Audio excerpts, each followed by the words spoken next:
Assalamualaikum warahmatullahi wabarakatuh. Selamat pagi teman-teman semua dimanapun kalian berada. Apa kabar teman-teman? Dan tentunya masih bersama di channel saya di Hobi Ayam Bandung. Jadi setiap paginya saya selalu setia mendoakan teman-teman. Semoga teman-teman selalu disehatkan. Semoga teman-teman selalu dilancarkan dalam pekerjaannya. Semoga teman-teman selalu diberikan rezeki yang berlimpah dan barokah. Amin. Nah, pagi ini saya sudah di kandang teman-teman. Jadi pagi ini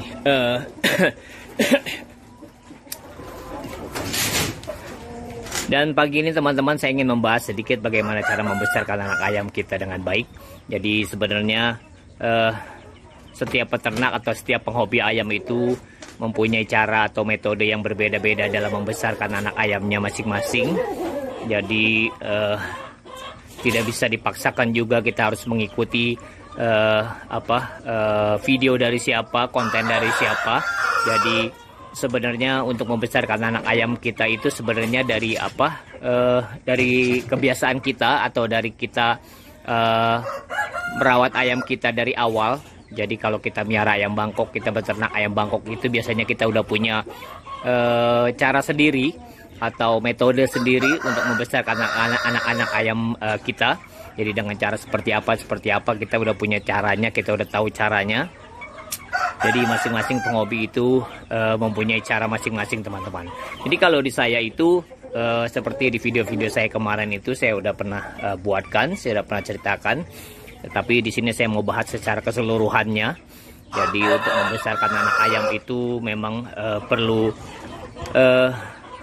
ketelitian dan ketekunan, juga biaya ekstra teman-teman. Jadi makanya seperti saya pernah cerita juga, kalau memang kita mau miara ayam Bangkok, alangkah baiknya kita beli yang memang benar-benar berkualitas. Jadi supaya apa yang kita lakukan, apa yang kita berikan kepada ayam Bangkok itu nggak sia-sia atau nggak mubazir teman-teman. Jadi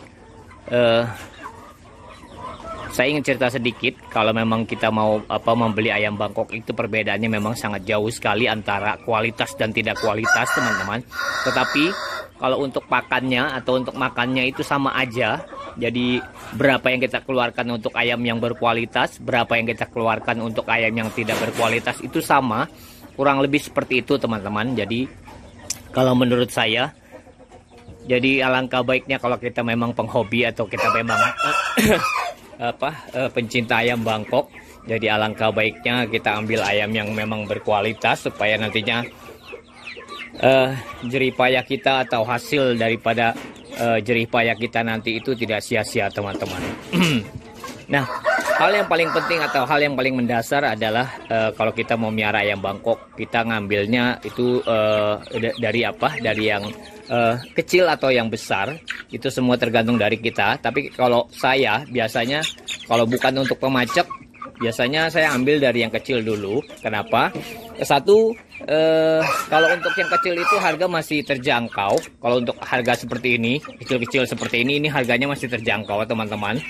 Dan kalau udah besar itu biasanya, apalagi kalau udah diabar atau udah dites bakat, biasanya harga akan lebih mahal lagi dibandingkan ayam yang belum dites bakat teman-teman. Jadi biasanya kalau saya dulu itu waktu saya masih hobi ayam itu, biasanya saya ambil dari umur sekitar 2 bulan atau 3 bulan teman-teman. Lalu saya besarkan, lalu saya rawat, saya besarkan. Jadi kalau ayam, kalau menurut saya, kalau kita ngambil dari ayam seperti ini, sebesar ini, jadi kita akan bisa bentuk ayam kita seperti apa teman-teman. Jadi kalau kita mau bentuk ayam kita dengan ukuran yang besar, otomatis kita ambil anakan yang memang dari pejantan atau betinanya yang besar dulu. Jadi supaya garis keturunannya itu jelas, supaya garis keturunannya itu kita tahu bahwa pacaknya dan indukannya itu adalah berbadan besar. Itu adalah satu. Yang kedua,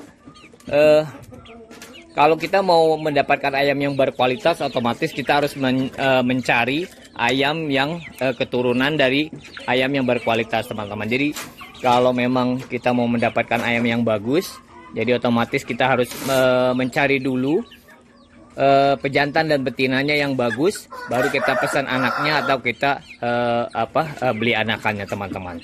Jadi seperti itu teman-teman. Nah, kalau menurut saya yang paling bagus itu adalah kalau kita memang mau beternak ayam Bangkok nantinya, usahakan kita itu mendapatkan dulu pejantan atau betinanya yang berkualitas, teman-teman. Jadi seperti ini adalah anaknya si besut.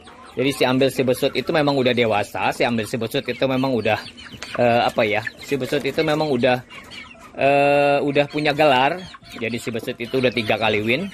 Jadi pertama adalah yang ke-1 itu win di 2 kali win di arena di kalangan biasa, dan 1 kali itu di kontes, teman-teman. Jadi alhamdulillah anak-anaknya juga lumayan, anak-anaknya juga ya nggak jelek-jelek amat lah anaknya. Jadi ada beberapa ekor memang seperti boleh dibilang menurut saya itu gagal. Jadi kegagalan itu memang bukan sebenarnya bukan hanya saya aja mungkin, tetapi semua peternak atau penghobi juga pernah merasakan, walaupun mereka udah mendapatkan pejantan dan betinanya yang bagus, tetapi nggak semuanya juga anaknya akan menurun ke bejantannya, teman-teman. Sama seperti saya kemarin juga, saya macakin si besut dengan biang. Saya ada beberapa biang. Jadi salah satunya adalah biang Mangonyokere saya. Jadi yang kelabu biang Mangonyokere saya yang kelabu. Itu biangnya lumayan bagus. Jantannya udah pasti si besut pejantannya, tetapi anaknya itu ada beberapa ekor yang tidak menurun ke bejantan dan ke betinanya, teman-teman. Jadi tidak menutup kemungkinan walaupun pemacaknya bagus, bejantannya bagus, indukannya bagus, anaknya tidak bagus, teman-teman. Jadi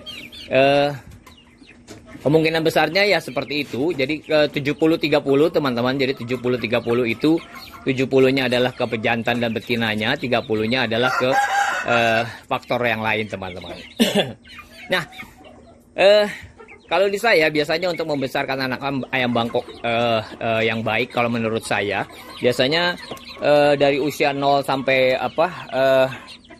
usia sekitar 3-4 bulanan, teman-teman, atau sampai 5 bulan juga nggak jadi masalah. Jadi saya masih memberikan pur 591 atau 511 saya campur.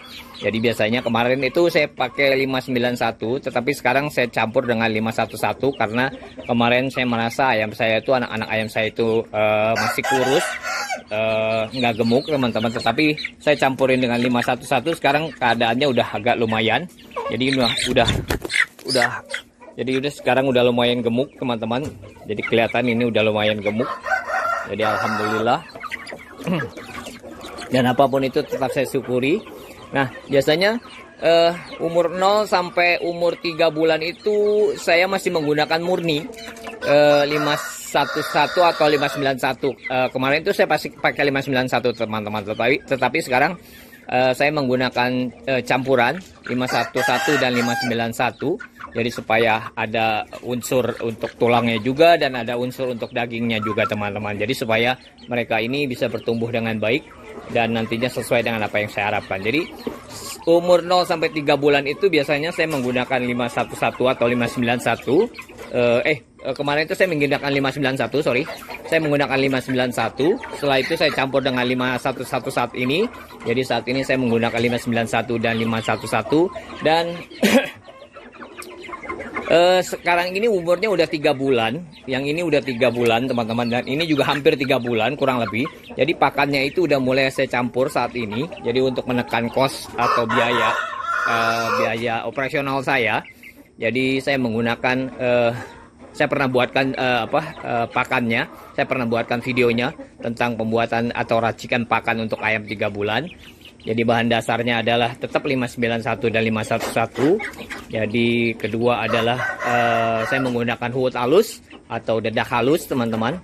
Dan ketiga adalah saya menggunakan jagung, teman-teman. Nah, seperti saya bilang di awal tadi, biasanya semua peternak atau penghobi ayam itu mempunyai cara atau trik yang berbeda-beda. Jadi kalau saya menggunakan itu, tetapi biasanya kalau di tempat orang lain atau di peternak lain atau di penghobi lain itu biasanya menggunakan beras yang dimasak atau nasi, teman-teman. Biasanya kalau di peternak lain itu, penghobi lain itu biasanya menggunakan nasi dan juga dicampur dengan dedak halus, juga dicampur dengan 511 atau 591, teman-teman. Tetapi kalau di saya menggunakan tadi yang saya sebutin.